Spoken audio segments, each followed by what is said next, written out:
Hello, everybody. How are you? And welcome to another episode of Black Opera Live, which is produced and sponsored by Black Opera Productions, LLC. I am your host, Kenneth Overton, and it is so great to be here with you on this May the 24th, 2021, in the year of our Lord. I am so excited to be here with you for many, many reasons, and we're going to get into all of them. But first, I wanted to tell you that next week will be my 1-year anniversary of hosting this show. Episode every week and sometimes more than once a week for the last year. I had no idea I was going to be doing this for a year. Originally, we were just going to do it to get us through the summer of last year when we were at the height of the pandemic. But it continued and continued, and the love kept coming in. And so we kept going. And so we're up to a year next week. And after that year, he is going on vacation. So I will see all of you back in the fall for Black Opera Live new episodes in the fall. So I'm taking the summer off after next week. So come and join me next week for a celebratory 1-year anniversary show. Next, I wanted to thank the great, amazing, and wonderful George Shirley and the amazing and fantastic Louise Toppin for inviting me to be a donor in this year's George Shirley vocal competition. And I was able to give 2 awards in my name with my coins. I am encouraging all of my friends and colleagues who have coins to get on the other side of the table and ensure and celebrate and support our young people. This competition gave over $30,000 in prize money to young singers from high school to college to pre-professional, up to, I think, age 32, in categories for Negro spirituals, categories for composers, categories for performances in art songs by African-American composers. It is a tremendous competition, and this was the 10-year anniversary, and I'm so honored and blessed, first, to be able to give, but to see such wonderful young talent coming up and to be able to support them and to support our music. It is so incredibly important. I want to say a special congratulations to Darius A. Gillard for winning the Kenneth Overton Prize for newly composed spiritual for his arrangement of Sinner, Please Don't Let This Harvest Pass. It is a wonderful arrangement, and he performed it beautifully.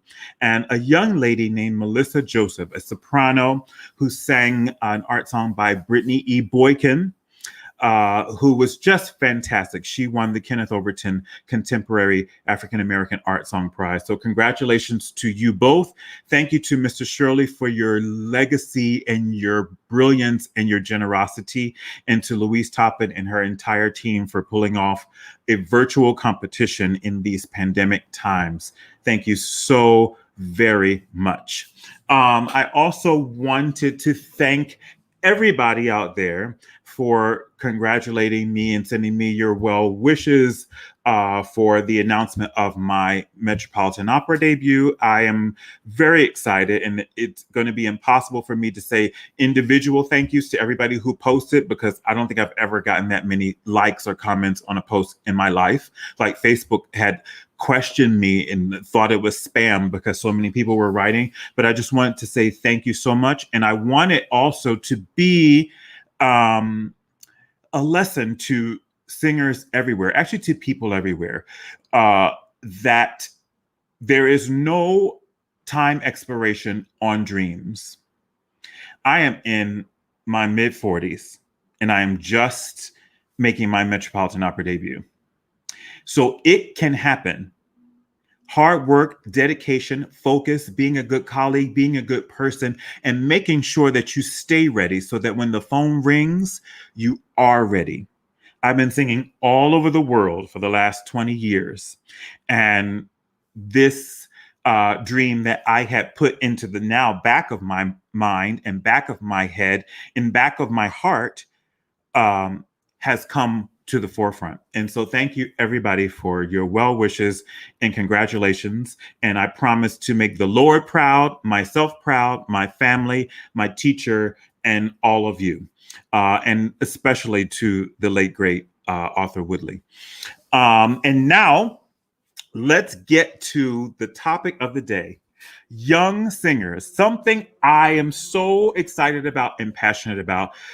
Young, up and coming singers with beautiful hues of brown skin. I just love it. It is so exciting when new voices come to the forefront and new names and new faces.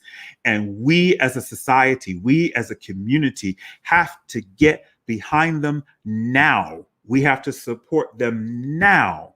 Not when they have a big debut somewhere or a big this. We've got to start supporting them now so that they have the wind beneath their wings to be able to soar. And these are 5 more young singers that I have had my eye and ear on, and I'm looking forward to seeing what the future holds for them. Earlier in the season, I had 5 others, and they continue to do great things. Blake Denson was a guest earlier this year, and he's the winner of 9 different prizes of different competitions. And Raven McMillan was a guest earlier this year, and she just won the Metropolitan Opera National Council. So listen, I'm telling you, these young people are doing it. They are doing it, and they're doing it on their own terms and with excitement and with fervor. And we need to support them. Okay, y'all? Support them. Let me introduce you to the 5 here tonight. New Jersey-based soprano Amani Cole-Felder is a current Lindemann Young artist at the Metropolitan Opera. Amani will perform the role of Pamina in The Magic Flute with Aspen Opera Theater this summer as an inaugural Renee Fleming Artist Fellow. Catch it. Catch it. She is a Renee Fleming Artist Fellow, and it will be under the direction of Miss Fleming herself and Maestro Patrick Summers. She recently performed as guest soloist in Brahms's Ein Deutsches Requiem and Vaughan Williams' Serenade to Music with the Capitol Singers of Trenton. And that's in New Jersey, folks. And in 2019, she covered the role of Giulietta in I Capoletti in Montecchi at the Chautauqua Institution. And while studying at the New England Conservatory of Music, she performed the title role in Suor Angelica. She also performed the First Lady in Die Zauberflöte and in scenes performances as Mimi in La Bohème and Rosalba in Florencia in El Amazonas and Antonia in Le Comtesse di Hoffmann. Other roles in her ever-growing repertoire include Contessa Almaviva in Le Nozze di Figaro and Maguelone in Birodot Cendrillon. She was a finalist in the 2020 Metropolitan Opera National Council Eastern Regionals and a semifinalist in the 2020 Houston Grand Opera Eleanor McCullum competition.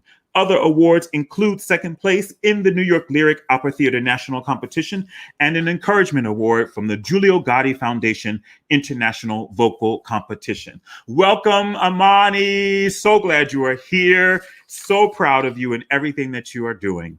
Next, lyric soprano Brittany Olivia Logan is quickly earning a reputation as one of the most exciting young singers to emerge from the United States. Recently, Miss Logan won the Audience Choice Award at the Houston Grand Opera's Eleanor McCullum Concert of Arias competition, the Siebold Russell Award at the University of Cincinnati at CCM's Corbett Opera competition, and was the grand finalist in the Metropolitan Opera National Council auditions. This summer, she will be returning to the Wolf Trap Opera as a studio artist, covering Jeanette in La Agnon and Maguelone in Cendrillon.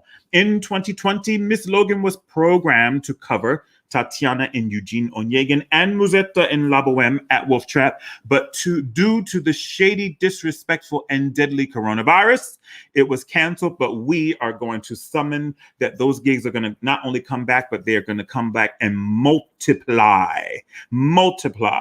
As a former young artist at Cincinnati Opera, where she covered the roles of Contessa Almaviva in La Nozze di Figaro, as well as performing in Porgy and Bess and Romeo and Juliet.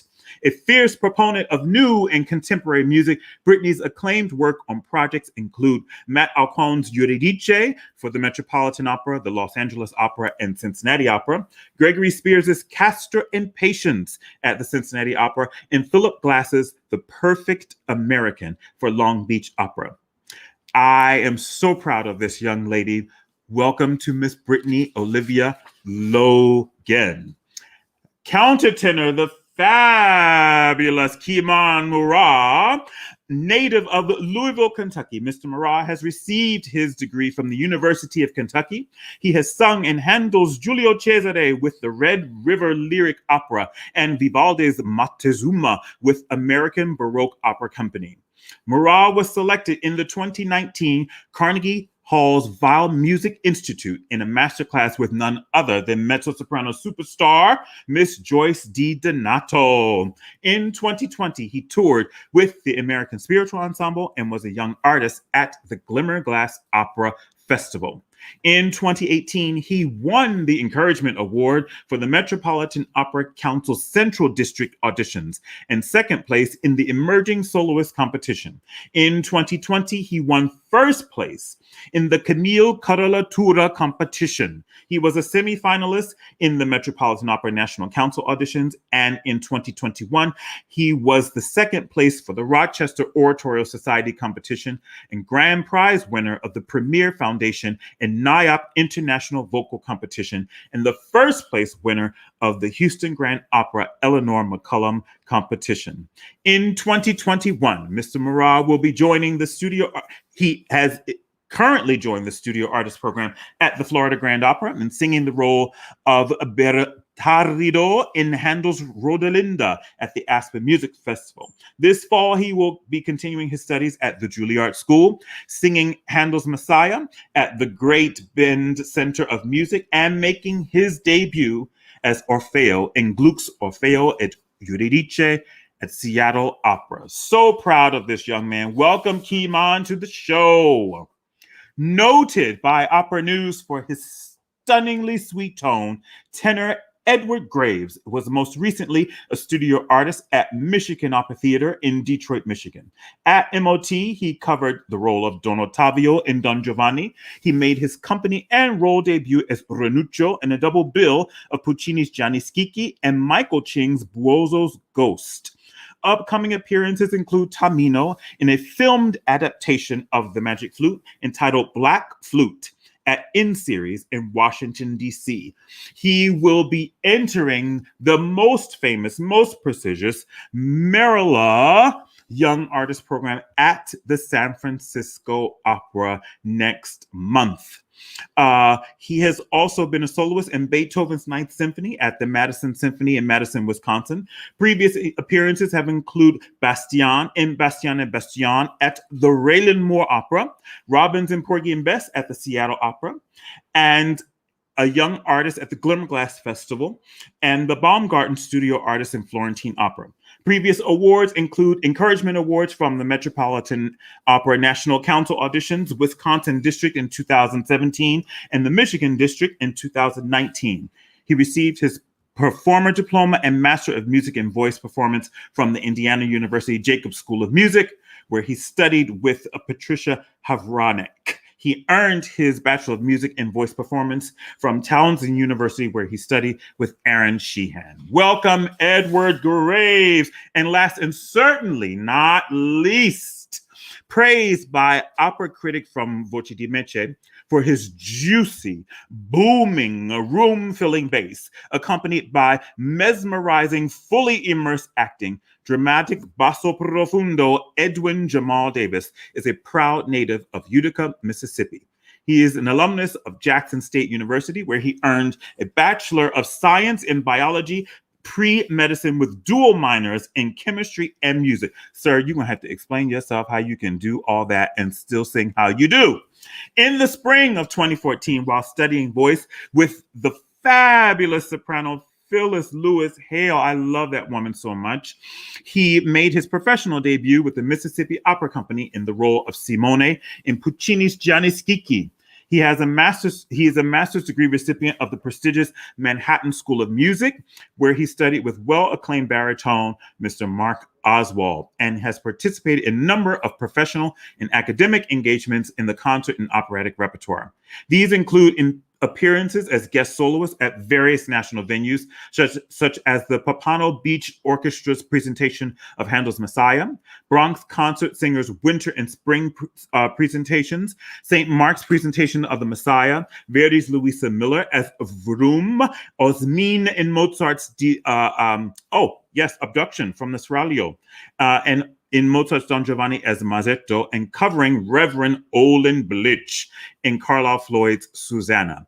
After having graduated, Edwin is now an in-demand freelance artist featuring in recitals, concerts, and opera tours in Greater New York City and nationally.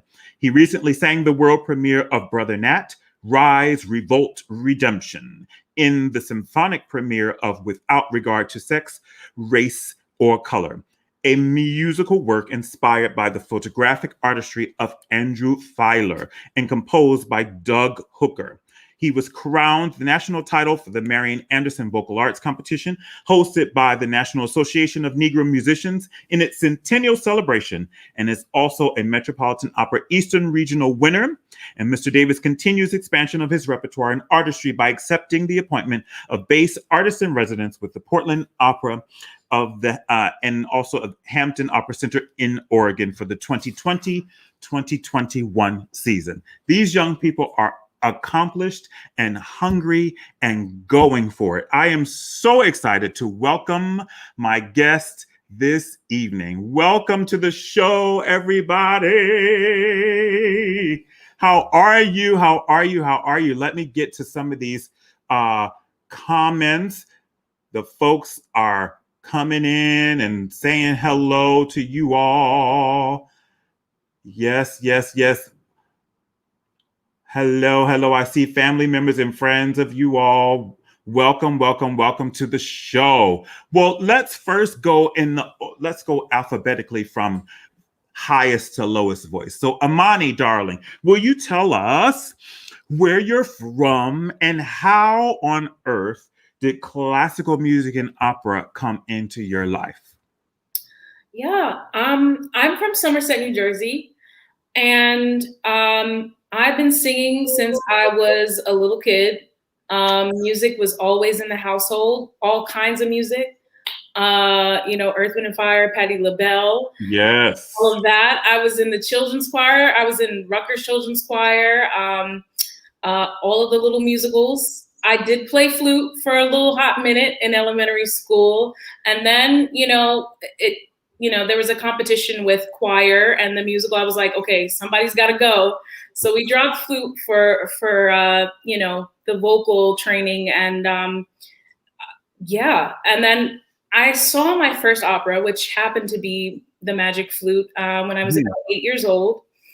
And from there, I continued singing in high school, singing in musicals, Phantom of the Opera, Aida, all of those great musicals. And my teachers, they were just like, you need to actually pursue classical music.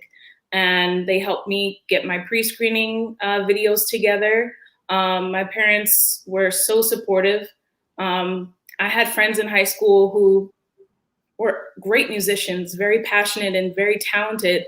And their parents were straight up like, you know what, we're not going to pay, $50,000 for you to, study music. They didn't value that. But I'm so grateful to my family for always just encouraging me and putting me in every little theater camp and choir camp and all of those things. And so, that's kind of how I started. Fantastic, fantastic. And kudos to your parents. Support from family. Oh, it's nothing like it. It's nothing like it. Kudos to them. Miss Brittany Olivia Logan, please welcome to the show, first of all. And please thank you for having me. Of course, it's such a pleasure to have you here. Please tell us where you grew up. And again, how did classical music and opera come into your life? Okay, well, I'm originally from Garden Grove, California. I actually didn't get my start in opera until I was 23, which is seems like such a long time ago. But so I was actually studying marine biology, and I just happened to take, I decided I was going to take a voice class as an elective just to filled the void in my heart that I had for music. And at the end of the semester, the teacher pulled me aside and was like, hey, I really think that you can make a career out of music. Would you ever think about switching your major from marine biology to music? And so it definitely was a big change, especially like having to go to my mom, because my mom is like a very strict Marine, like men's meets Marine. So it's like you do something, you stick with it. So it's like having to go to her and be like, hey, these people think I could sing. They really think I could do this. So I'm going to switch my major. And so that's how it all started with me, like really getting into this. Wow. So you're like half genius and half artist, like marine biology. Are you kidding? That is crazy. Yeah, I actually have like such a huge love for marine life. And in high school, I would always go to marine biology camp for spring break and for summer vacation. So it was just something that I always grew up around. Wow. Wow. Oh, wait a minute. Your mama's here. Oh my She's a God. nice mom, but she's also very strict. Hey, mama. Well, thank you for letting her sing and supporting her because, listen, the world needs this talent and this gift. That's fantastic. Oh my gosh. Thank you for sharing that, Brittany. Kimon, Kimon. Hey. Hey, how are you? I'm doing well. Thank you so much for being here. I'm just happy to be here. So will you tell the folks how all of this came into your life? Yeah. I kind of had like a crooked path, you would say. So I grew up, doing gospel and R&B. That's I'm a church boy at heart. Mm-hmm. So I went to this high school, the Youth Performing Arts School, because they had a really good choir. We loved music. We really didn't think of it, in our brains, everybody in our family could sing. So it wasn't thought of as a career. So we just went just to have fun, and sing. But while we were there, my teacher, Dr. Angelique Clay, really got us to get ourselves together and audition for UK. She was like, if you audition, we might can find you some money. So we auditioned and got a full scholarship to the University of Kentucky. But while I was there, I ended up just getting a degree in arts administration instead of vocal performance. So I went the other way. But that's when I made my transition to countertenor. And I auditioned for a few places and got in it and started my career there. So, yeah. Amazing.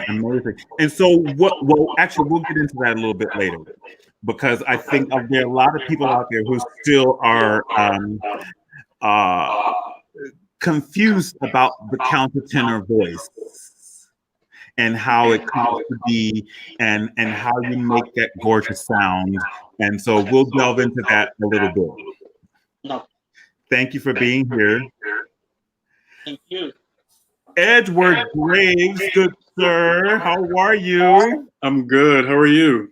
I'm better for having you on the show. It's good to have you here. Thank you. Thank you so much.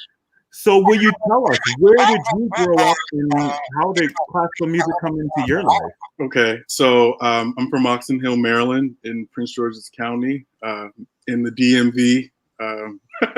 Very proud to represent my area. Yes. I feel like I've been singing my whole life, singing in church, different choirs all throughout school, high school. And I first started with classical music in high school, so about 14.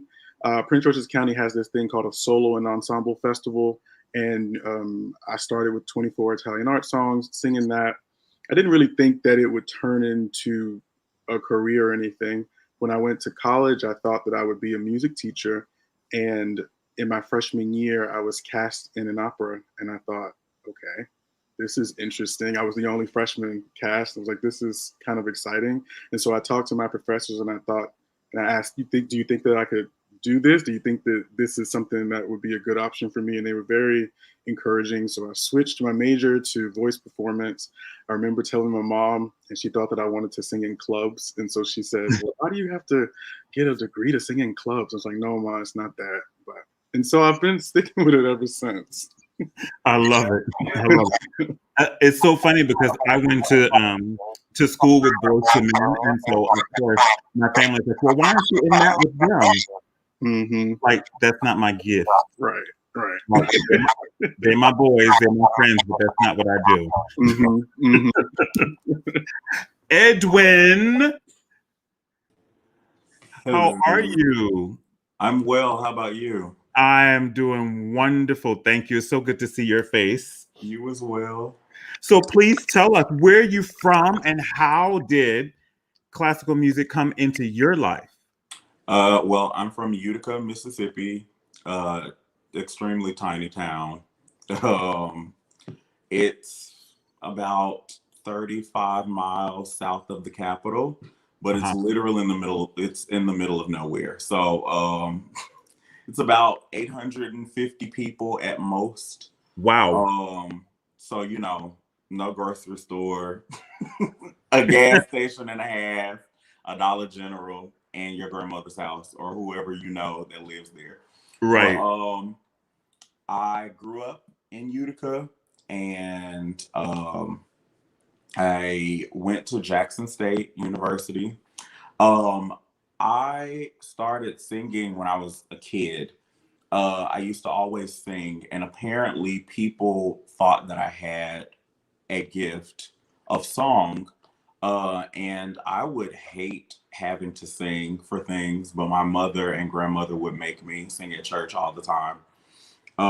So I obviously always resented being chosen to sing for everything. Yes. But as I got older, I started getting into choral music with my choir director at Raymond High School. And she worked me. She was like, you want to sing? I'm going to let you sing. So I was hopping because I knew everybody's part. And I was just a choral nerd. I was hopping from soprano to alto to tenor and bass, singing everybody's part whenever they weren't getting it right. But one day she was like, have you considered majoring in music? And I was like, no, I'm going to be a chemistry major. She's like, well, you can still study music and, just take your prereqs for medical school. But I never considered it. And then I got to Jackson State to audition, and that's where I met Dr. Hale. And I sang for her and the rest of the voice staff. And she told me, she was like, you have to study voice. And I was like, why? She was like, no, this is something that you have to do. And I was very cantankerous about it. I did not want to study music at all. So I did what I wanted to do, and I remained a chemistry major, but I would I was in the chorale and the university choir and things like that. But it got to a point where it was affecting my schedule in science because of lab credits and stuff. And Dr. Hill was like, you're going to have to make a decision. Like, what are you going to do? And I said, well, I want to do both. And she was like, well, you could be a double major. I said, absolutely not. I came here to be here for 4 years. So I'm going to leave in 4 years. So what I did was basically maxed out credits every semester so that I could take on a minor in music to still be able to study with her. And I was taking like 26 credits a semester. I don't know how I made it, but I was taking like 26 credits a semester and still like competing in like NATS and MMTA, things like that. And that's really where it happened at my first NATS at LSU. Mm-hmm. And I sang, and I'll never forget, I got to the finals and I sang Deep River by H.T. Burley, and I won. against all these other people who had been studying opera who were singing arias, you know, and they sang these huge arias from operas that I had never even heard of at that point. And I won the competition, and I was just like, oh, you know, this is interesting. And then I had all these voice teachers from other schools like coming to try to snatch me up. And I was like, well, no, clearly I'm doing something right where I'm at. So I'm going to stay there. And I stayed with Dr. Hill, and I told her, I said, I had had a discussion with my family, particularly my mom, because I had every intent of going to medical school. And I was just like, I don't know what to do. I do know that I want a master's degree, but I don't think that I want to do like a master's degree in science. So I think I'm going to try my hand at music. And then for that 2 years, I'll like prepare and then go to medical school.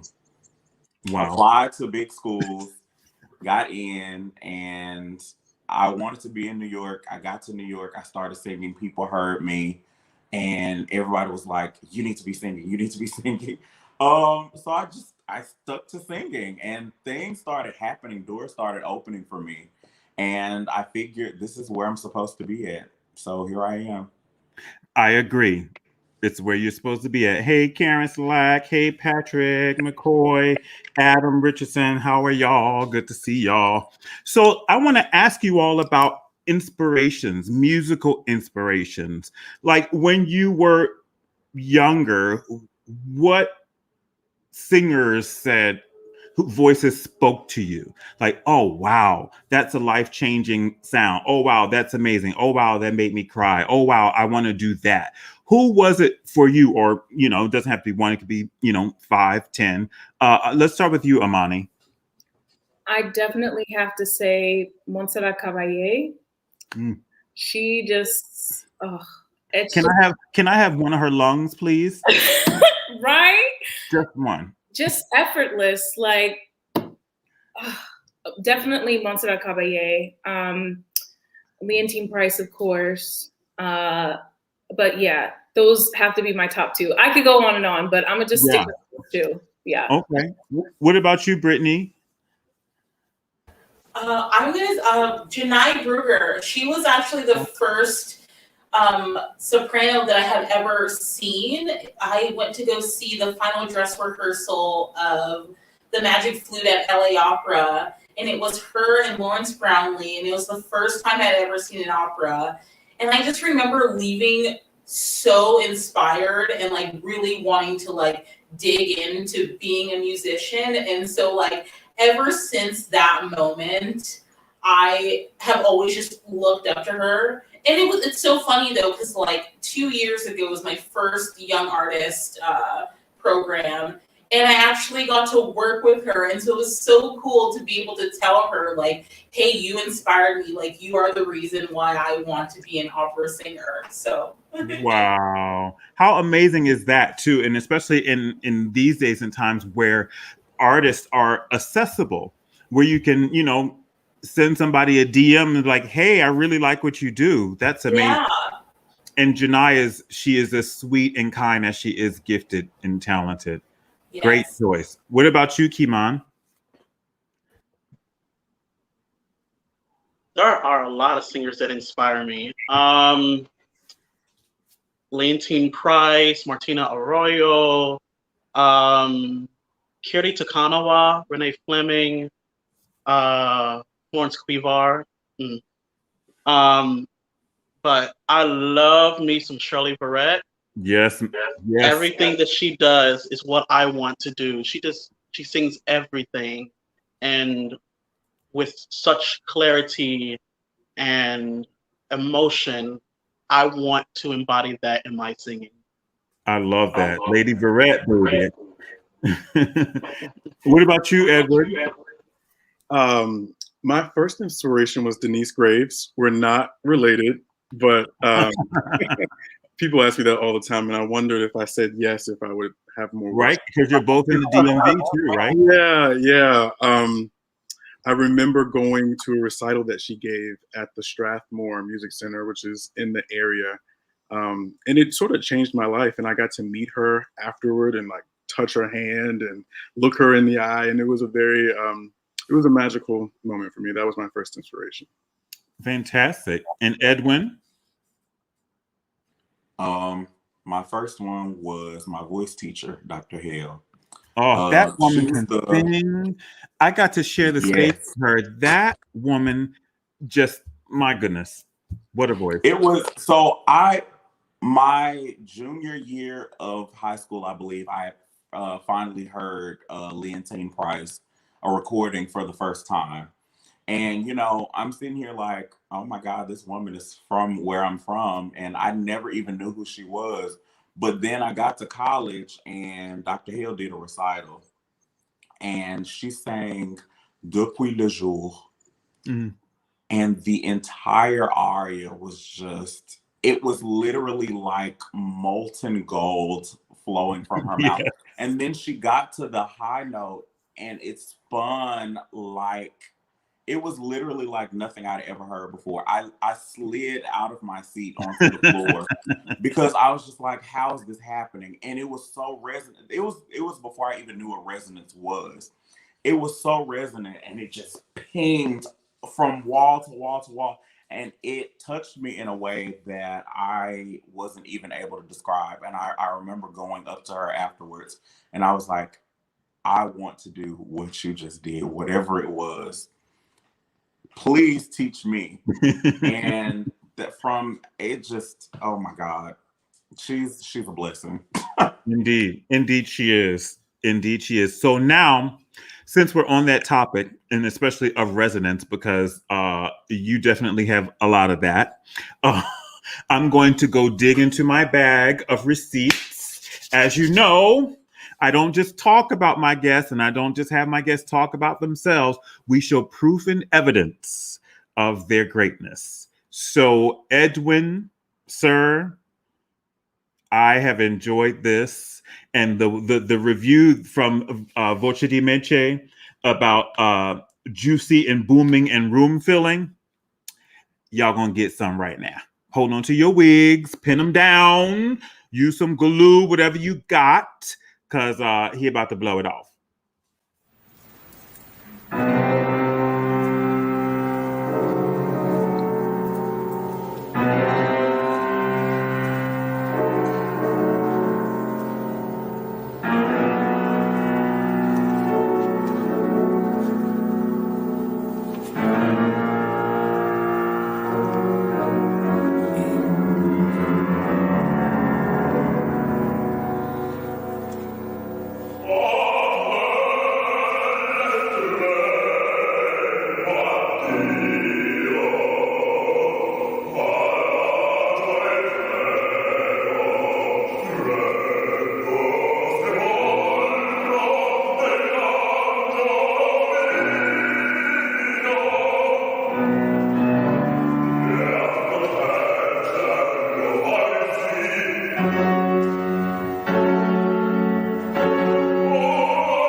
Sir, explain yourself. That was absolutely fantastic. Thank you. Jim says waiting on Edwin and Solomon singing. Oh, yes, absolutely. Come on, let's get some Don Carlo going. Yes. Oh my God. Yes. I would love that. And the folks are throwing in the comments. It is the juiciness for me as well. Yes, indeed. Now, Edwin, was your voice always a bass voice, or did you slowly descend from somewhere else? So actually, it was always a bass voice. I used to have more access to my like full voiced top, and so I used to sing tenor and alto and chorus, but I was vocalizing with the high school voice teacher. I mean, with the high school choral director, and you know how they do. You vocalize each part and you drop out as you ascend or descend. So I was ascending on both end, I was ascending past my range and then descending past the part that I was singing as well. So I ended up vocalizing down to a low C. Ooh. And this is when I was 15.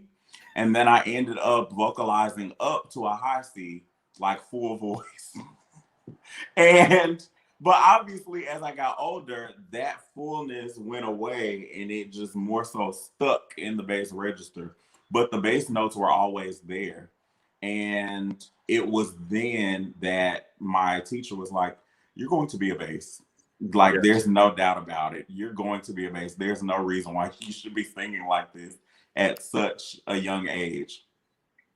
Fantastic. Fantastic. It's such a pleasure to hear you and to see your growth, leaps and bounds. The world needs that voice. Needs that voice. That's a $10 million sound, like for real. Congratulations. Congratulations. Can I get the $10 million? In advance, right? Can I get the right. 10 million in advance? Right. Can I get the $10 million? I understand. I understand. Now, Amani, will you tell us, where did you go to school and why? Yeah. Okay. So for my undergraduate degree, I went to Westminster Choir College, and there I studied with Sharon Sweet. Oh, wow. Yes. One of my favorite voices. My goodness. And so when deciding, like, in terms of schools, I want to say they gave the most money, but also I love the environment. I also love that it was a little bit closer to home compared to, you know, some of the schools in Boston and whatnot, which eventually I would end up, you know, at New England Conservatory of Music for my master's. And so there again, significant scholarship. And I also really loved working with Miss Newbar. When I had my trial lesson with her, I was like, okay, this is where I need to be. And so she was very helpful as well in my training and development. So yeah. Fantastic. And so tell me, when or how long was it between the time you left NEC to the time you became a Lindemann Young Artist for the Metropolitan? Yeah, I graduated in 2019, and then I joined Lindemann as of September 2020. Wow. Yeah. So a very, you know, short amount of time. Yeah, it was a big adjustment. It was a big adjustment, but it was the push that I needed. Yeah. To be honest, when I got the call, I was a little like, hold up. But I was just like, you know what? You don't get an opportunity like that, you know, a second time. And it's like you just push yourself. You know, if they're calling you, they're calling for a reason. So even though for me, I was just like, I was looking at, you know, working my way up kind of a thing. But when when it's your time is your time, and you just have to embrace it and just go for it. So yeah. Fantastic. Well, I'm glad you did, and I'm so proud of you. And now I'm going to go dig in my bag and pull out a receipt of Amani singing one of my favorite arias from one of my favorite operas. And sadly, it's an opera I will never, ever, ever, ever, ever be able to do. For obvious reasons, and you will see. But this is so beautiful, and hold on to your hats, folks.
Bravissima. Oh, so beautiful. So beautiful. Tell me about the experience of doing that role. Because as we know, that, just over an hour, there's a lot packed into that. Oh, yeah. That role, I probably didn't have any business singing it at that age. I have a little bit more fullness in my middle now, but that role taught me to just bare my soul on stage and to really just give it your all. That role takes a lot out of you because it's so heavy. It's so heavy. And the acting professor at the time, he told me to watch Philomena, the movie Philomena with Judi Dench. I watched that movie and it tore me up, and it just helped inform the intention and the character. Like, I don't have any kids, so you have to tap into that somehow, losing your one and only child. So watching Philomena and just like bearing it all out on the stage really taught me a lot dramatically, and I'm so grateful for that experience. So yeah, it's and I'm so glad that you said that it teaches you to go into your soul, because listen, that's what we are. Somebody said to me it was kind of weird at first. It was at a cocktail party after I had sung. And this woman, I think she was a doctor of some kind, and she was asking me how I took care of my voice. And I was telling her, and she was like, so basically, your voice is like your second heart. And I was like, oh, okay, ma'am. And then we as singers go directly to the hearts of the people who hear us. But if it doesn't come from our heart and soul, then it's flat. We're just making sound. We're just making noise and singing notes. And who wants that? You can just go put on a CD if you just want to hear notes. So being able to dig into your soul and doing work like that, and the research and watching films and getting all of that together while working on your voice and working on a role like that, it's excellent. It's excellent. And you're just going to grow into it even more. Definitely. Even more. It's so beautiful. And I'm so glad you sent it to me. People in the chat are like, I can't even keep up with these comments that are coming in. Beautiful singing. Beautiful singing.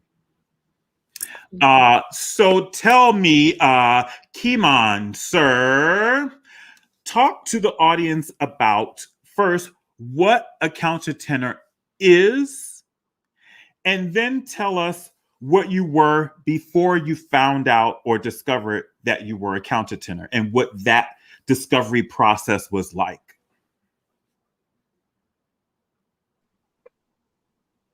Yeah, so basically a countertenor is a male that sings in his head voice. The countertenor is the only fa that you can choose to be in, which is really great, I think. But before that, I was a tenor. And before tenor, I was a mezzo soprano.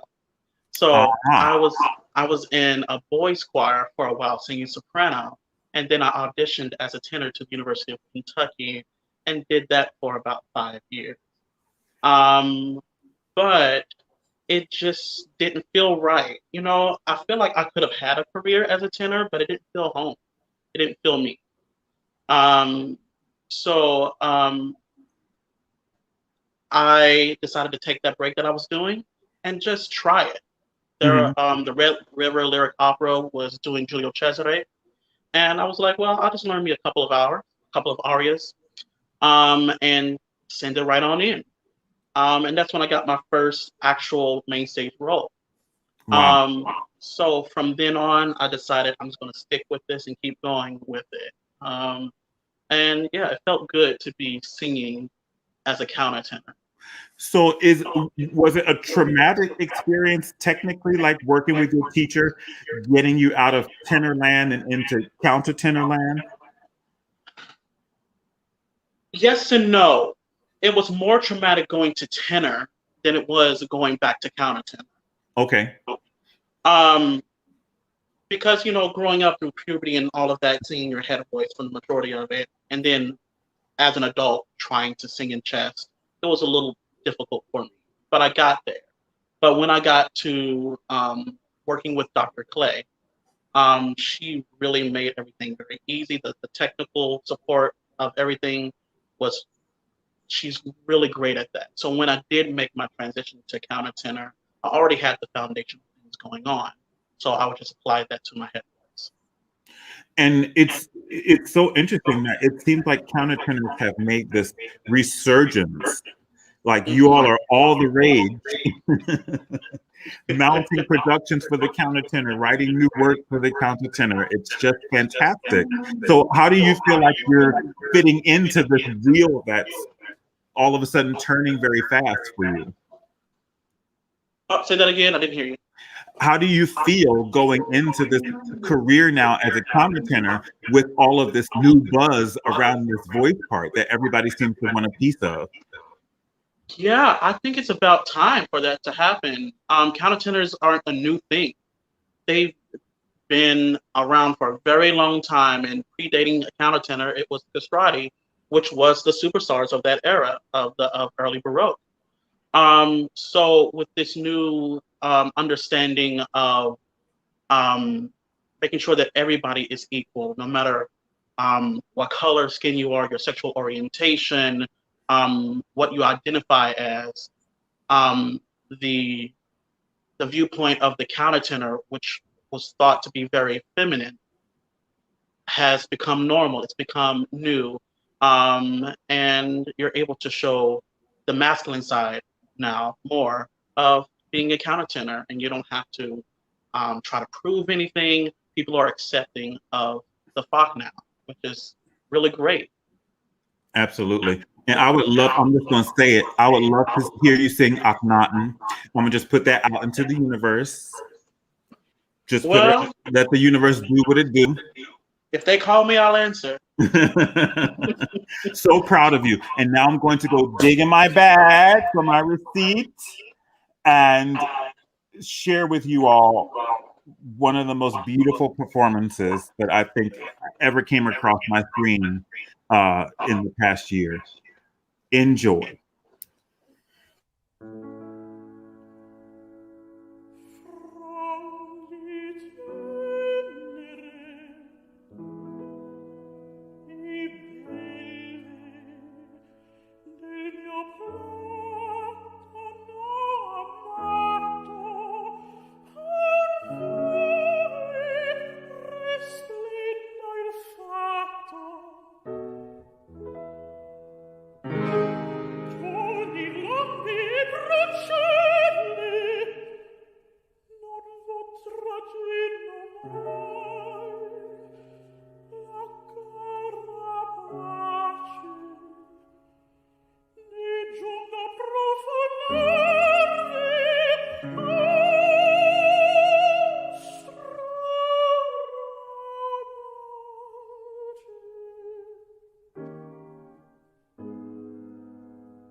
Absolutely, positively gorgeous.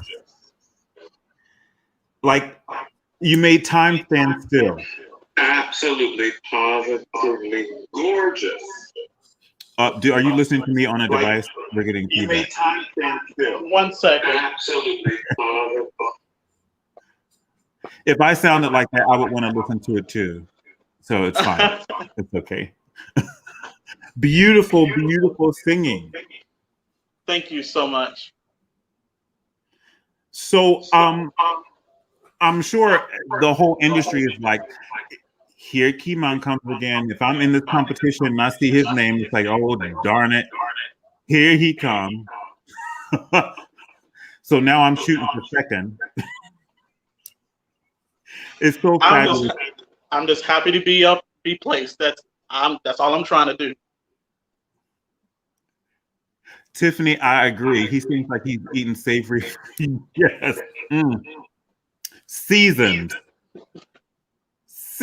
and not just salt and pepper. It's all the other seasonings in the back of the cabinet. Lawry's and stuff. It's so fabulous to hear you, and I'm so excited for your Seattle Opera debut. I'm really excited too. I love that role and just a chance just to go there and sing it at a place that I've been wanting to sing at for a long time. It's amazing. It's a dream. Good for you. Good for you. Brittany, my dear. Hello. So you again have been going around snatching prizes at all of these competitions. Every time I see your name, I hear this voice. What is it in you that allows you to just go in, do your thing, be fearless, snatch a check, and on to the next? What is that drive? Because everybody doesn't have that. Not everybody has that will to win, the will to, if you win second place or third place, and it's like, oh, well, I'm not going to do another one. But you are right back up at it, right on the starting line and raring to go. Where does that come from? Well, it honestly comes from my will to want to get better. You know, even though I haven't come out on top of these competitions, I take the feedback that I get from the judges and just try to grow from there and just try to improve upon it every single time. And plus, like, we all do this because we love to sing. And that's exactly where it comes from for me, just being able to bare my soul for all of these people to see and hope that it will work out in my favor. Yes, indeed. And so you are, I hope, making sure that you save that money and put it to good use. Yes. Be smart about that competition money and make sure Uncle Sam is set to the side because he's going to come. Yeah, it's been set to the side already. Trust me. Okay. And I know and I say that, I mean, partly in jest and partly not. They don't teach this to singers in schools. They don't teach this to young up and coming artists, whether it be in a liberal arts college, in a school of music, or in a conservatory. They're not teaching young people how to be real human beings in the finance world. They're not teaching them how to read every letter and fine print of contracts and what that means and how your money should work for you. And so I say it partly in jest, but also very seriously. Make sure you set aside Uncle Sam's little piece before you go buy a pair of shoes or something. You know what I'm saying? Yes, most definitely. And Karen just took the words right out of my mouth. This is a very expensive career. Expensive with the travel and having to look great and living expenses and auditions and paying your voice teachers and your coaches and the people to play for your auditions and application fees and all of that. It takes all of that. And then sometimes they don't even hear you, which we need to change. We need to change that. And I'm going to keep talking about it until they do change it. Yes, and Karen said also, not just for your taxes, but for your retirement. Because listen, you sing in one day and then a pandemic hits. And then all your coins are gone. Hello, somebody. Hello, somebody. So, Brittany, when you sent me your video, it had 3 selections on it. Yeah, so I was gonna let you choose whichever one you felt that you liked the most. Yes. Well, it was hard. Well, one of them was Swore Angelica, so that was easy for me to cut out because we didn't want to have 2 of the same on the same show. I was like, look at them both singing the same aria. But then I heard Mozart, and I heard beauty, juicy, colorful, gorgeous sound that is often missing from today's Mozart. When people say Mozart, they think, oh, light and without color, Yeah. and without expression. And I don't believe in that. And clearly you don't either. Yeah, I definitely don't. I listen to Mozart and sometimes I just wish that the voices were just a little bit fuller, you know? And so that's what I try to bring to it. They used to be fuller. You know, in the days when Martina Arroyo sang Donna Anna, or Leontine Price sang Donna Anna, Donna Elvira, or even Birgit Nilsson sang Donna Anna. I mean, come on. And Richard Tucker singing Ottavio and Wunderlich and all these people with big voices singing this gorgeous music. And when I heard your voice, I said, oh, I got to share this because the children need to hear this. So take notes, folks. This is how Mozart can be beautiful and full of color and juice and seasonings and all of the rest. Hold on to your hat, baby.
Bravissima.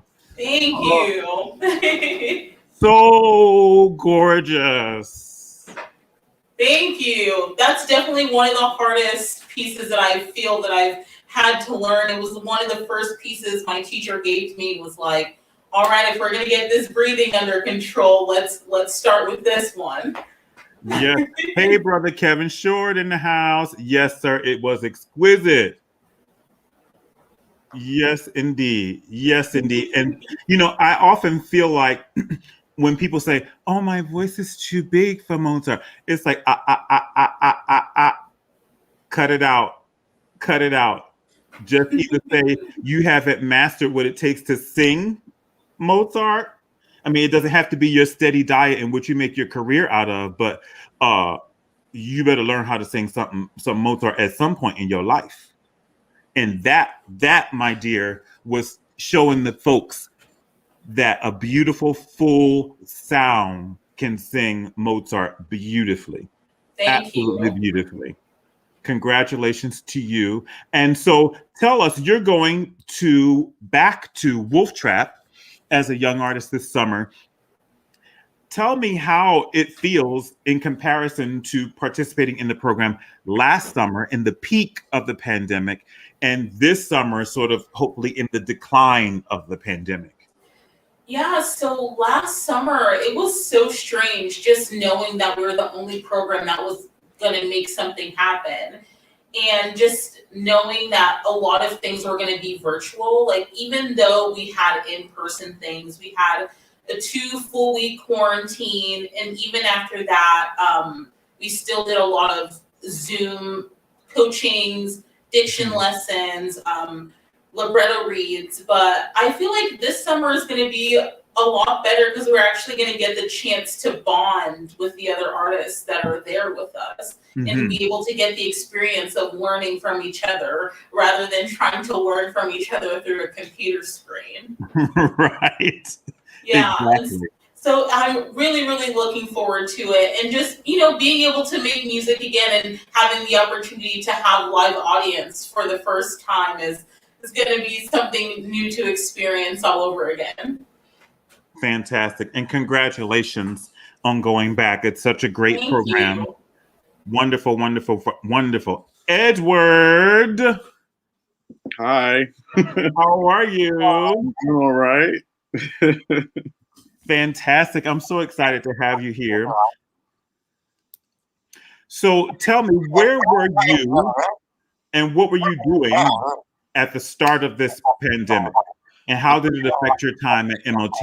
Oh, yeah. So I was actually in Detroit, and the recording that you're going to play was actually right before everything shut down.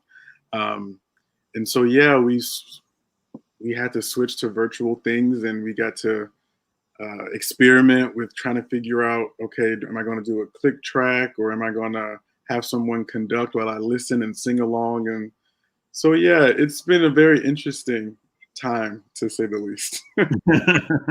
And so how are things going to work at Maryland? To be determined. I think we definitely will have some performances. We'll have a recital. It'll be outside. The famous grand finale will also be outside, and we'll be participating in a digital project as well. With the restrictions loosening, I'm not really sure in terms of having master classes and being unmasked, things like that. But it's gonna be a intense 7 weeks, I've been told. Yes. Yes. Fantastic. Fantastic. So this performance that you sent me, I had not seen in my scrolling and trolling of the internet voices out there.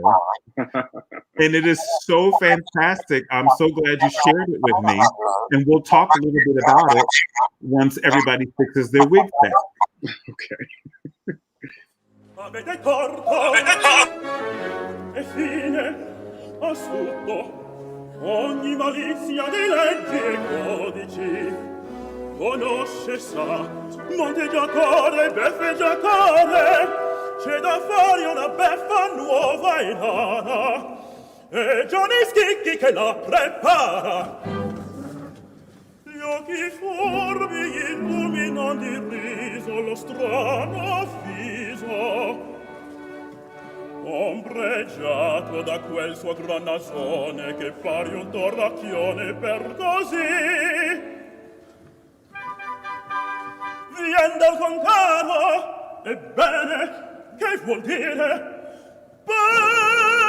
Basta con queste obbie, grette piccine.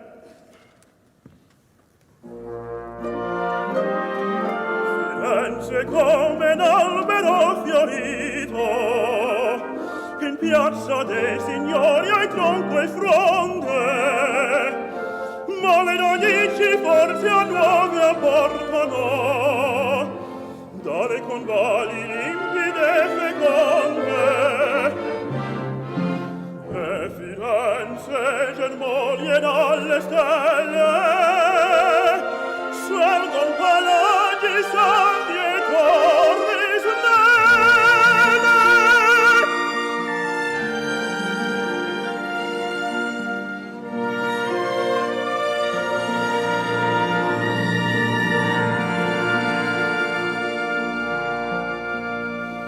L'armo prima di corre alla voce, canta baciando piazza Santa Croce, e il suo canto è sì dolce, sì sonoro, che a lui son scesi i ruscelletti in coro.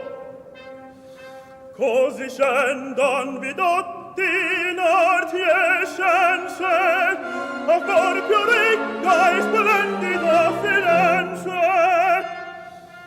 E di Badenza giù dalle castelle, ben vengano al forfar la torre bella, e venga Giotto dal Mugel selvoso, e il Medici mercante coraggioso.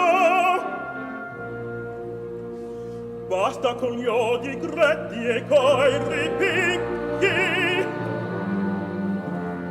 viva la gente nuova e Gianni Schicchi.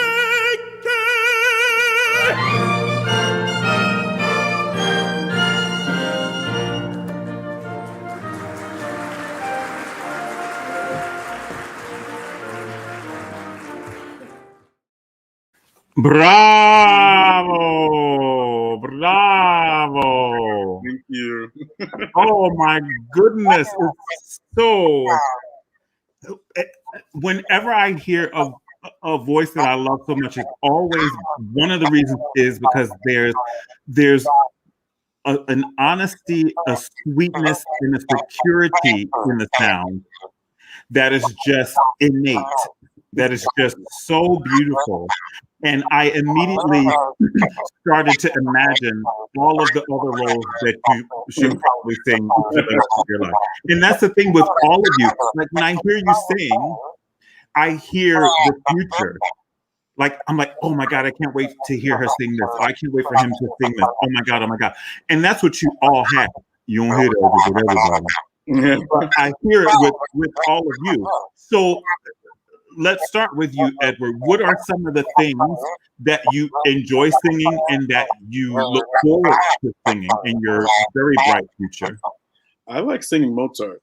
And that might be going also to what Brittany was saying. When I transitioned to tenor, I was singing baritone rep before. And in grad school, when I transitioned to tenor rep, I was like, oh, wow, this is really cool. I want to sing Don Ottavio. I want to sing Idomeneo. I want to sing Tito.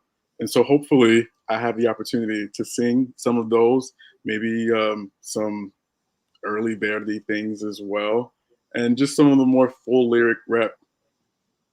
Yes, indeed. And see, Kevin Short clocked it. I clocked it too. Oh, hey, Kevin. I clocked it too, Kevin.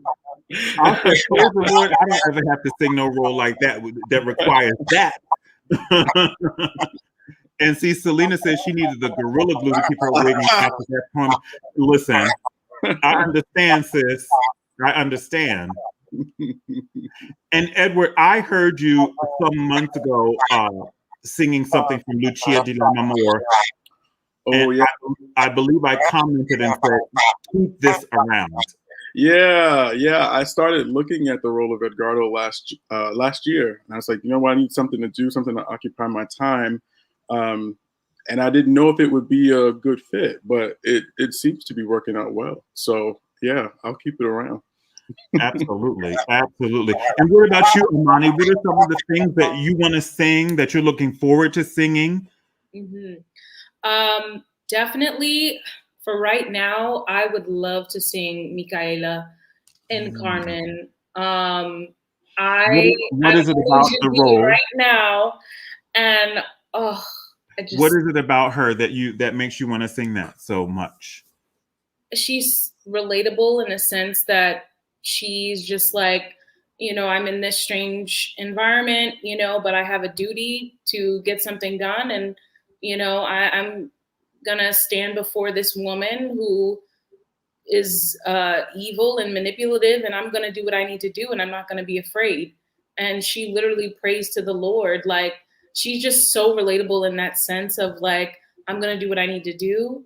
And I love that about her. And other than that, musically, it just fits so well where it sits and everything. It just fits so well.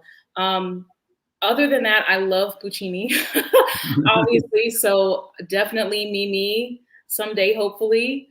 In terms of Mozart, Fiordiligi. Yeah.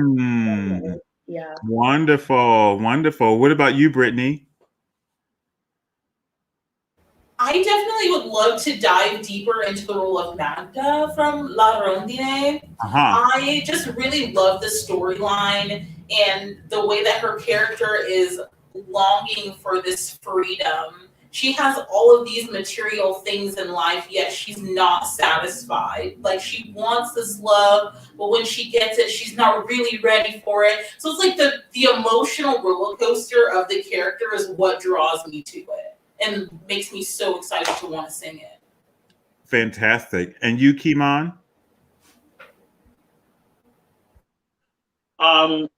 It's been a dream of mine to push what people think a countertenor is and what they should sing. So I would love to sing more Mozart, Rossini, and maybe go outside the box and do Octavian from Der Rosenkavalier one day. Who knows? Listen, I want you to sing Componiste from Ariadne as well. Yes. And the composer. Yes. We putting it out into the universe. I want to do all of it. Magda, Micaela, Componiste, Octavian, all out in the universe. What about you, Edwin? What you want to sing, sir? Okay, so I have a list. Come on, list. I have a list. Mephistopheles. Which one? Boito. Yes. Definitely. I want to sing the Grand Inquisitor. I want to sing The Father in Blue. And I want to sing, yes. And I want to sing Young Emile in Champion. So you like new works? Yes, I do. Especially, the stories are so much more relatable because they're things that are happening now. And it's also not very often that you get people who write with the bass voice in consideration. And when it is, especially in standard operatic rep, it's written with portrayal like being one-dimensional. And I feel like that's why a lot of bass voices get forgotten. We always hear praise for tenors and sopranos, and it's like, but I can sing too. Like, I have a voice too. I can do things too with my voice, and it's not just me yelling at you all day. Right. So there are things like Asur from Semiramide, and I do want to sing Leporello too, and the Commendatore. I feel like those are kind of like night and day. And Ferrando in Il Trovatore. So you just want to sing everything? Mm. That's, and I love it. I love it. Baron Ox and Rosencavalier. And yes, Russell, Verdi Requiem for sure. Yes, indeed. All of you could sing that. Yes. All of you. Maybe not you, Kimon, but the rest of y'all. But you know, would you sing the mezzo part, or the soprano part? Listen, you've been hurting folks' feelings if you get up there and sing "Leave it on me, don't need anymore." Child, they wouldn't know what to do with you.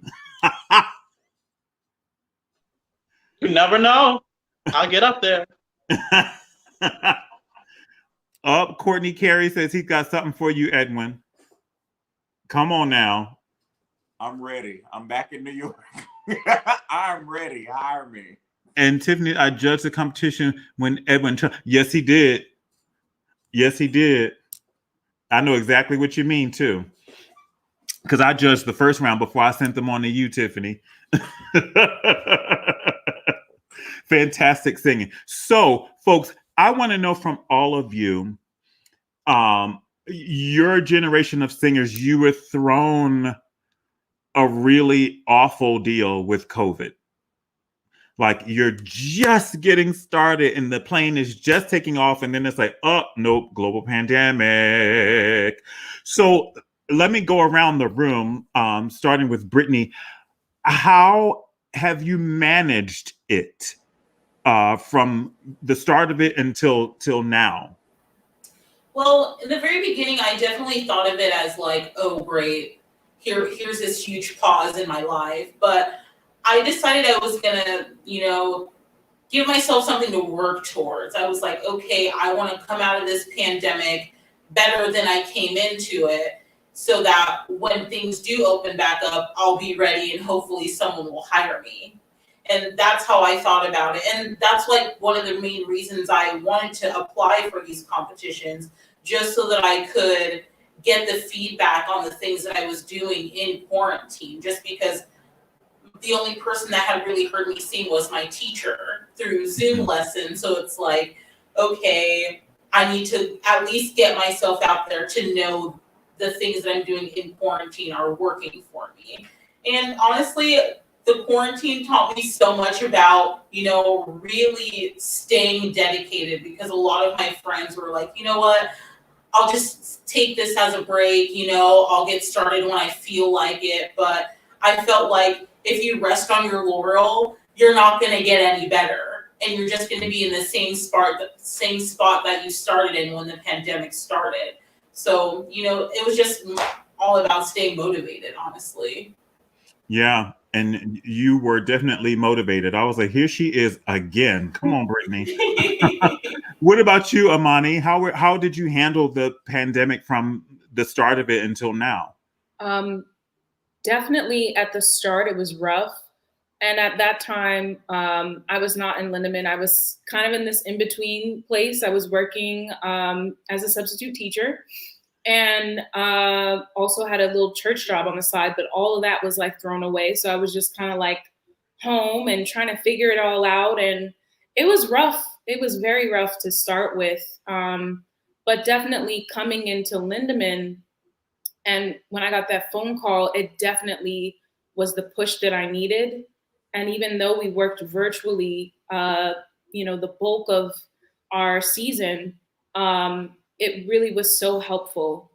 And it really kind of changed my whole mind frame and really made me tap back into my artistry. So it's definitely been ups and downs. And finally, like seeing everybody announce their little debuts and everything that's happening, it's just like we're coming back, and it's so exciting to see everybody come back and all the concerts in person and operas that are going to happen in the fall. So I'm just so excited for all that's coming finally.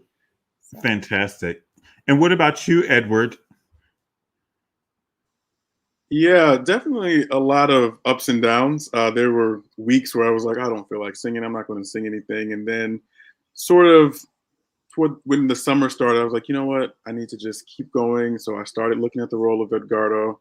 And I knew that we were going to have a truncated season with the MOT studio in the fall. So I was really pressed to make some new recordings. And I'm glad that I did, and it paid off. And from entering the Premier Opera competition, Carrie Ann Matheson heard me, who's the new artistic director of the San Francisco Opera Center. And so that's how Murrah came to be. I didn't formally audition, but had I not been steadfast in continuing and making those recordings, that would have never happened. And that's something I couldn't have predicted. So I'm glad that I stayed the course. Yes, indeed. Congratulations. What about you, Edwin?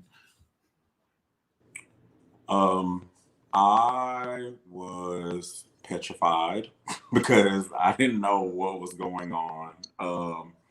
And I had been riddled with anxiety because I was like seeing all this stuff on the news or whatever. But I had become really discouraged because, you know, right before that, when we were on the ASE tour, I had just left like the standard workforce and decided to commit my time to being like a full-time artist. And I had, you know, been given like quite a few offers going straight into it. And then everything stopped like instantly. And I was just like, okay, so what am I going to do now? And I just didn't know. And I got a call from Portland Opera, and it was like late summer, around Labor Day or so. And within a month, I moved across the country to Portland. So I did that. And when I got there, I obviously felt rusty, but it got me back up on my feet. And, you know, with Karen and Damien being there to help, especially like Karen, you know, she and I have had a lot of heart-to-heart talks. And I recently talked to her because I was just like, it's a lot, you know, trying to stay committed to this because everything is so uncertain, and you never know like when something is going to be canceled, or when you're not going to get something, or when you won't actually get to sing for people. But it was difficult, and I'm thankful to have had the opportunity to go to Portland, because had I not, I probably would have stopped singing altogether.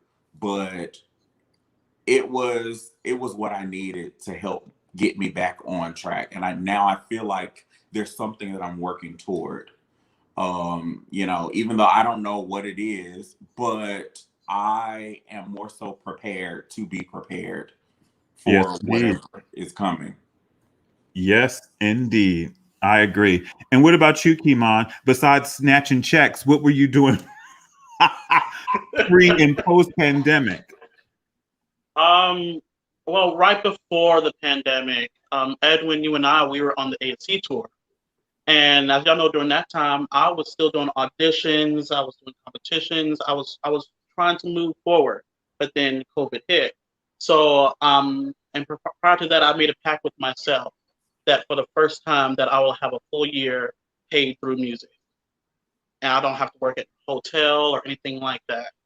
So I did my best to keep it pushing. I started my studio, started teaching lessons. I networked with a lot of people, doing Zoom auditions, learning new music, and thank God that I have a great partner, Donald, who helped me continue on making music and being on social media and growing. I really took that time to push myself and learn more about myself, really take all the critiques that I've been getting from competitions and my coachings, and really hone on that and work through that. So I haven't stopped working since COVID. Good for you. Good for you. So proud of each and every one of you. Now I want to get to some of the stuff about you all just being regular human beings. Like, what do you do when you're not singing, Brittany? Well, honestly, I'm very, very into photography and Oh, makeup. So I don't know if you like see the things on my social media, but like I take a lot of my own self portraits. I do spend a lot of time like working on my own makeup, teaching other people how to do their makeup, doing makeups for photo shoots and weddings and headshots. So I usually spend wow. my you gotta have a side hustle. The pandemic hit, and I was like, what do I do now? Wow. Y'all heard it, ladies. Y'all need your face beat. Call Brittany. You need a picture. Call Brittany. That's amazing. Good for you. Thank Good for you. you. Hello, Mr. Dave Ragland. Dave Ragland, y'all, if you are not singing some of his arrangements, you need to fix that in your life. Go to his website and purchase his arrangements. They are so beautiful and so fantastic. Yeah, good to see you, Dave, and keep writing, please. And what about you, Amani? What do you do when you're not translating a score or in a lesson or a coaching or a rehearsal? Yeah, I mean, I definitely love cooking, trying a new recipe. That's something that definitely I improved upon during the pandemic because I wasn't eating in them restaurants and all that. So we had to get creative and figure it out. So definitely cooking is just wonderful. I love listening to alternative R&B. I listen to everything. Even though I do listen to classical music regularly, I break it up and I have my moments. Yes. I also definitely love a good show. Netflix, Queen's Gambit. Yes, that All was so good. those. I'm catching up now to some of the other shows that everybody's been raving about, but definitely Netflix. I love reading a good bio. I'm still finishing Jesse Norman's Stand Up Straight and Sing. That's brilliant. But yeah. What about you, Edward? So last year I went on this road trip and I didn't even know that I liked being in a car for that long. I drove from me and my partner from Detroit to Wyoming. Ooh. And so it was a long trek in a lot of different national parks that I've never been to. And so I like being outside. I like hiking. I've discovered that I like reading a lot of like murder mystery sort of things. I love to eat good food. I don't cook that much, but yeah. See, Brittany, somebody clocked your makeup skills just from being on here. And yeah, Edward, I have a 6-hour limit in a car before I kill people. I saw a live that you did. I think it was around New Year's Eve with, I think it was Russell and Stephanie Blythe, and it was very, very funny when you said that. But yeah, I can't. What about you, Edwin? What do you do when you're not singing? I really love reading.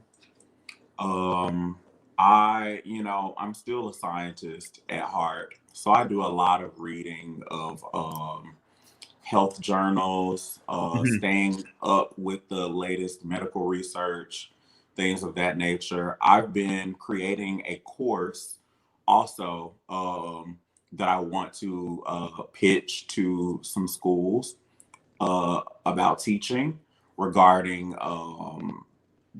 sexual physiology, because I feel like we always, human interaction and heated fellowship is something that is inevitable that people will engage in, but there are a lot of misrepresentations in public school literature. And I feel like it's necessary to have explicit discussions and teach people about their bodies, what causes certain things, how certain things react to certain stimuli, and the connection of those things to psychology. So that's something that I've been working on. And I also have been trying my hand at coding, even though I stopped due to singing, but I was teaching myself how to code JavaScript and front-end web development. Well, can you figure out a way to disconnect my mind and body from wanting ice cream so much? When you figure that out, let me know. I'll pay for the patent, I promise. Kimon, what have you been up to? What do you do when you're not singing and ornamenting those amazing Handel arias? Oh my God. Like, what do you do? I am in my bed or my couch watching anime. I'm a geek and I don't care what you think about it. I love it all. So that's basically what I do. I love just watching movies, watching documentaries, things like that. But yeah, if I'm alone, that's probably what I'm going to be doing. Nice, nice. Well, I want to ask you all one more sort of deep question before I go into my quick fire questions. How has this past year changed you? This past year with the pandemic, this past year with blatant murders of Black bodies, this past year of our industry being shut down and trying to figure a new way. How has this changed you as an artist, as a person, as a human being, as a person of color? What are the changes before and now? Let's start with Amani. For me, it's changed a lot. It definitely taught me about having more motivation and also definitely being versatile, being flexible, being adaptable, coming into a new space, especially a program like Lindemann. I really just had to rise to the occasion and not pay attention to the little voices that say, "Oh, but you're not this and you're not that and you got to work on this and you got to," and just be like, "I'm gonna do it and I'm gonna do my best each and every day." And so that's definitely one of the biggest lessons I've taken from this time period. You know, the last year and a half. Also, just to make time for yourself, make time to do the things that you want to do. And yeah. What about you, Brittany? I definitely learned gratitude. I felt like I was taking a lot of things for granted. And I was like, yeah, that's cool that I got that, but whatever. But I learned to be truly grateful for this art form and like really take the time to better myself throughout the pandemic, whether it was just working on my mental health, working on my music, and just really being grateful for who I am and who I am going to be. And it also taught me to get rid of self-doubt. You know, I feel like we all get in this mindset of like we're not good enough, or I only got this because of this, or I didn't get this because of this. And it's like once you learn to silence those negative thoughts in your head, like you can become fearless and so many doors will open for you. And that's how I felt going through this pandemic, is just learning to silence the negative thoughts, believing in myself, and just going for it. Good for you. What about you, Kimon? I think this year has taught me how just to be myself unapologetically. Just to own who I am, my skin, my weirdness, my quirkiness, just everything about me I've learned to love this year. And it's very freeing. So yeah, it's like Brittany said, a lot of the self-doubt is gone. It's still there, it's still gonna be there, but you learn how to manage it.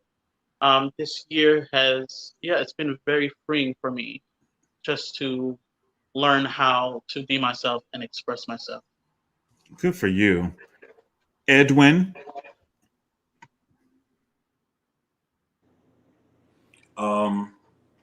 One major thing has been balance. Learning that it's okay to not be a workaholic. You know, with the way that things work now, especially with a lot of us younger people being so obsessed with the idea of instant gratification, whether it be like instant celebrity or an overnight success or just getting whatever you want when you want it. You know, I've always like wanted to just go, go, go, go, go, go, go, go, go. And my mom was just like, you have to stop. Because, you know, you're going all the time. And when are you taking time for yourself? You know, and I began to sit with myself and learn about who I was, because a lot of times we get distracted with just doing stuff that we don't know how to actually sit with ourselves or even know who we are, because we're so obsessed with how we define ourselves by how we work or how much we work. And that was something that was major for me, as well as knowing that wherever I go from now on, I have to have community. And it needs to be, I need to find wherever the Black people are, period. Because if I didn't know, I mean, and obviously I knew this before now, but we will find a way to embrace one another when it is necessary. And with the blatant murders of so many people, Black people specifically, over this past year, and the world being forced to see it, and still choosing to go to trial for things that they have seen happen with their own eyes, has shown me that I need my people more than anything. You know, because if it weren't for other Black artists and other Black people supporting me, I wouldn't have the things or I would not have been recognized in the capacity that I have been thus far. Amazing. Amazing. And Edward? Oh gosh, how do I follow that up? A lot of things. I used to think that I was a homebody, but then when I was forced to stay in the house, I was like, okay, I have to go outside and take a walk. I have to get out. I didn't know that I needed that. My apartment in Detroit, it has a beautiful view of the Detroit River and Windsor. And I didn't know how much I loved natural light. I bought plants. I wanted to like liven up the space. Yeah, and I'm so grateful for friendship. My friends in Detroit, I mean, I don't know how I would have survived the many months of the pandemic if it weren't for friendship. And so, yeah. And also I realized too that I had always been practicing because I had something that was coming up. And so for the first time, I was like, oh, I don't have anything coming up. And so am I practicing? Why am I not practicing? What's wrong? You know? So yeah, learning that about myself. I didn't know that. I didn't know that I always only practice to prepare for something and not practice for myself. So that was something that I really enjoyed doing this past year. Yes, that's amazing. You know, Jessie Norman said something that sticks with me forever. She said, fall in love with practice, because that's where you're going to spend the majority of your time. We will spend so much more time practicing than we will ever spend on stage actually performing. You know, you prepare for a role for 6 months to a year and you do 2, 4, or 6 performances, you know, and so fall in love with the art of practice. Oh, did we lose Edwin? My goodness, where did he go? Where did he go? Hopefully he will come back. So let's do some quick fire questions with the last bit of time we have. And so we'll go from, let's go in vocal order from high to low. And we'll start with Amani, then Brittany, then Kimon, then Edward, then Edwin, if he comes back. So without thinking too hard, give me the first answer. He's trying to come back now. Oh, there you are. Edwin, we're doing quick fire questions. Okay. And you will be the last to answer and answer with the first truthful answer that comes to your mind, okay? Okay. All right, starting with Amani, then Brittany, then Kimon, then Edward, then Edwin. And then the second question will go in reverse order. First question, are you a breakfast, brunch, lunch, dinner, or dessert person? Dinner? Yeah. And what's on your plate? Ooh. Probably something Italian. But I go, see, the way my taste buds work. The way they set up. Italian on Monday, soul food on Tuesday, Mexican on Wednesday. I switch it up. But yeah, something Italian. Probably some like fettuccine Alfredo and a little garlic bread or something, you know. All right, yeah. So we got one for dinner. Brittany? I am most definitely a brunch girl. Hit me with the bottomless mimosas and I'm there. Give me a stack of pancakes. Give me some eggs. Brunch it is. Come on, Brian. Kimon? Well, mine is breakfast. But I love me some Waffle House. I'll go there, pick it up, and bring it back. I'm not cooking, so I'll go there. Edward? Yeah, definitely breakfast. Give me some avocado toast with a fried egg on top. Put some chicken applesauce on the side. I'm good to go. Okay. Edwin? Lunch or dinner?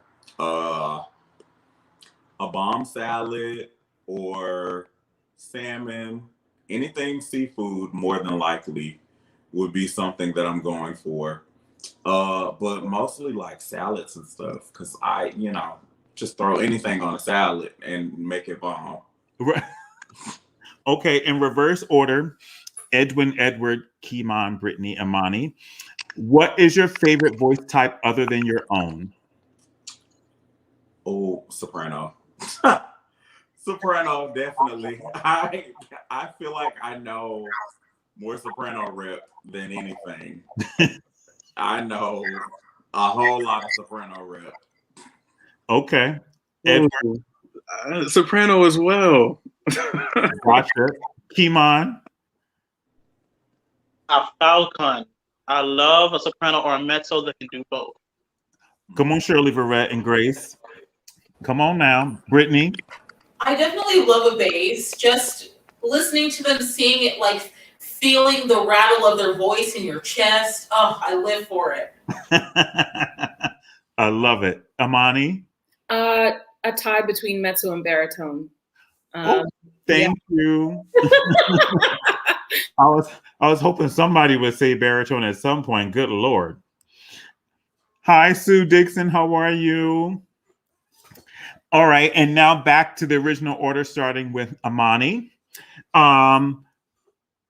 If I gave you a passport and a round trip ticket to anywhere in the world without the concern of a pandemic, where are you going? Yeah. Oof. Okay. Paris. Paris, and then I'm gonna go somewhere in the Caribbean. Maybe like Antigua or something like that. But yeah. I love Paris. It's one of my favorite places in the world. Brittany? I'm so boring, but I'm gonna go to Bora Bora. I'm trying to lay on the beach. I want a pina colada. I just want to relax. I'm like, put an umbrella in there. I'm there. That is not boring. That is my idea of a fabulous vacation, honey. That's paradise. Drinks and all. Kimon?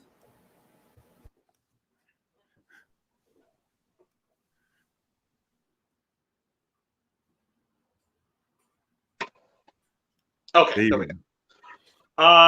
It'll be between going to South Africa or a tour of Asia.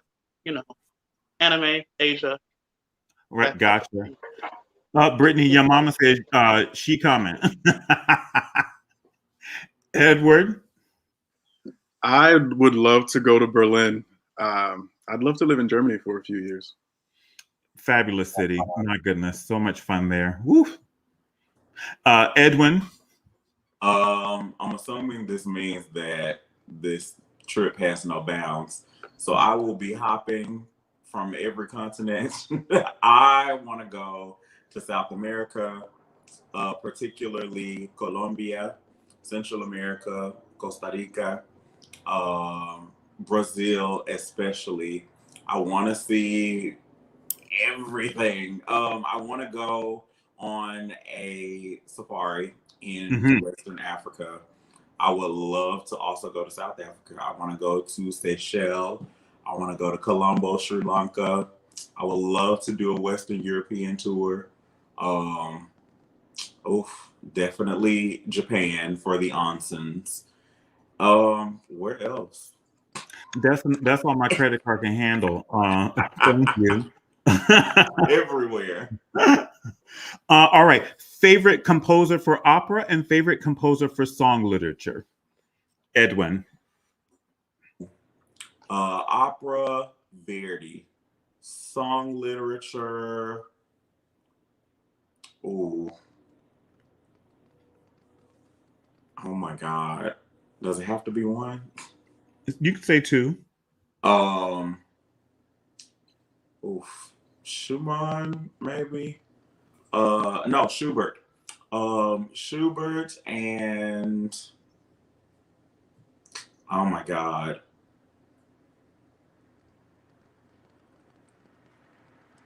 Dave Ragland.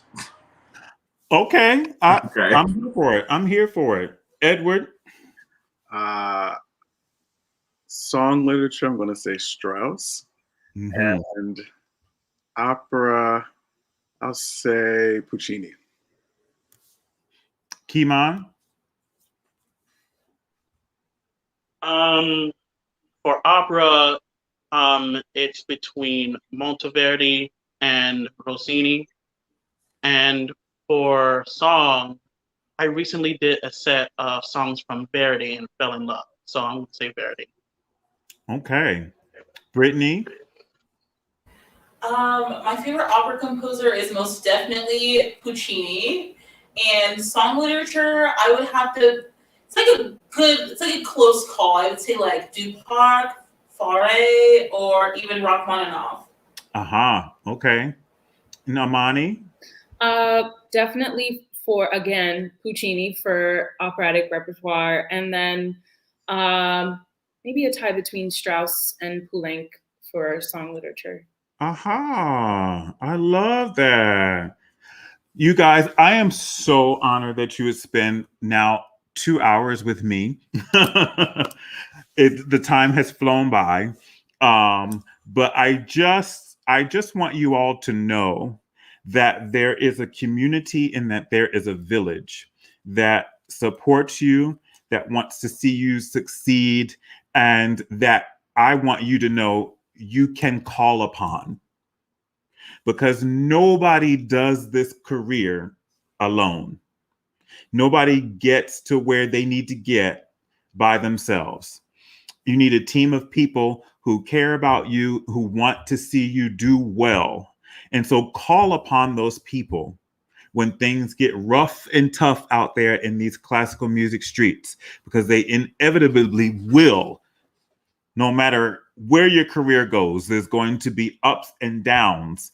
And just make sure that you know that you can call on people, and particularly people who look like you. I think that is so important. So important. So thank you for spending this time and sharing these pearls of wisdom and sharing your journeys. And it is obvious that you all have an extremely bright future ahead. And we are all so excited and sitting on the edge of our seats, waiting to see how it all unfolds for you. And remember, don't put any undue stress on yourself. Follow your path. It is unlike anybody else's.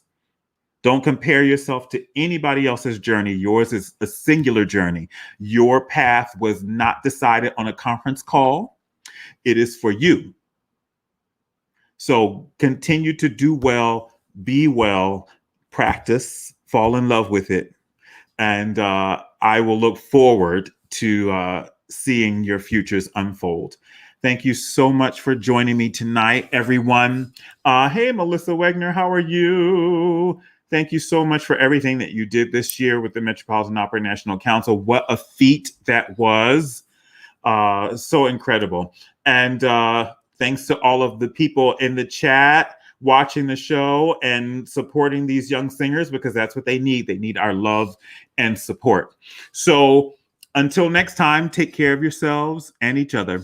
Good night and God bless. And you all don't sign off until I talk to you after we are off the air. All right. Thanks, everybody. Bye.